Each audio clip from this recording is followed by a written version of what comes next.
you were given, say, $10 million worth of debt, you would actually know how to use it in a constructive way. I take pride in that because I'm one of your teachers and I'm happy to be one of your teachers because I believe that this is I know what I know and I know that you knowing a piece of what I know is going to help you.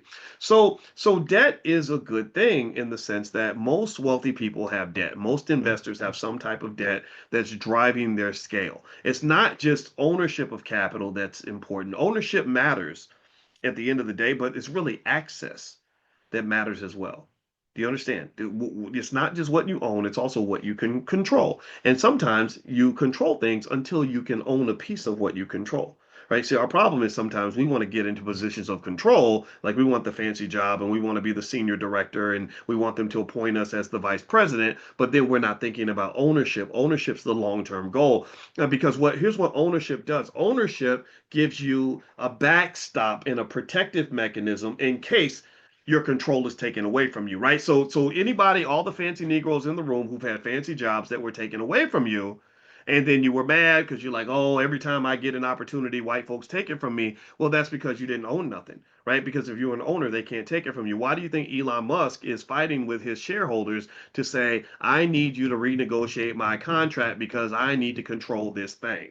Okay, why do you think Mark Zuckerberg controls so much Facebook stock? And he didn't take just a small stake in this company. He could have got more cash for that, but instead he said, no, no, I need to have enough control so that when I just start driving in a different direction, you don't have the ability to tell me to turn the car around. So that's why Zuck was able to change the name of the company to Meta without asking for the board's approval. He was able to go and make massive investments in AI without having to get anybody to say okay, because he has that balance between control and ownership. He controls it and he owns it, which is the ultimate form of control and power. But he also uses things like debt to accelerate the amount of capital that he can control. He uses equity to accelerate that which he's able to control. That's why he's in the public market. If Facebook had never gone public, Zuckerberg's net worth wouldn't be 200 billion. It might be more like 1 billion. Okay. So literally, so where am I going with this?